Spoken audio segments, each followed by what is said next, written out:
என் கணவர் என் மேல ஆசிட் அடிச்சிட்டாரு.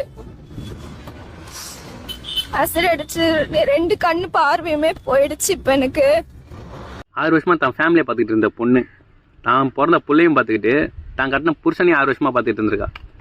அவ சம்பாதிச்ச அந்த காசுல தான் இன்ன வரைக்கும் அவன் வாழ்ந்துட்டு இருந்தான். இப்போ என்ன ஆச்சுன்னு தெரியல, அவ்வளோ ரோஷம் வந்து அவன் என்ன பண்ணிருக்கான், அந்த பொண்ணோட ஃபேஸில் ஆசிட் அடிச்சு அந்த பொண்ணுக்கு 2 கண்ணு போயிடுச்சு. இப்போ ஏன்னு பார்த்தீங்கன்னா அந்த பொண்ணு வந்து அழகாக இருக்கான்.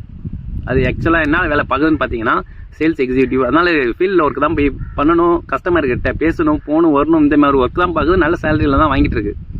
இதில் என்ன ஆச்சுன்னு பார்த்தீங்கன்னா அவனுக்கு சந்தேகம் ஏற்பட்டு, நீ வந்து எல்லாருக்கூட ஃபோன் பேசுகிற, நீ அழகாக இருக்கிறதால தான் இப்படிலாம் பண்ணுறன்றதுக்காக உன் ஃபேஸில் ஆசிட் அடித்து உன்னை வந்து அழகே இல்லாமல் ஆக்கிறேன், அப்புறம் நீ என்ன பண்ணுவேன்னு பார்க்குறேன், உன் குழந்தைய விட மாட்டேன், இப்படின்ற மாதிரிலாம் மிரட்டியிருக்கான்.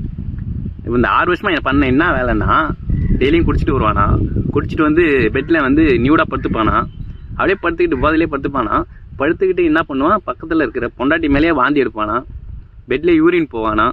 இது எல்லாத்தையும் சகிச்சுக்கிட்டு நீ திருந்திருவான்னு இத்தனை வருஷமா வெயிட் பண்ணி பார்த்தா அந்த பொண்ணோட ஃபேஸுக்கு இப்போ 2 கண்ணு பறி போனது தான் மிச்சம். ஏன்னா அவனை நம்பி ரீசெண்டாக 2 டைம் கம்ப்ளைண்ட் தந்திருக்கான் அந்த பையன் மேலே. கம்ப்ளைண்ட்டும் இருக்குது அவன் மேலே. சாத்தி அன்னைக்கு ஃபுல்லா என்ன போட்டு சித்திரவதை பண்ணாரு.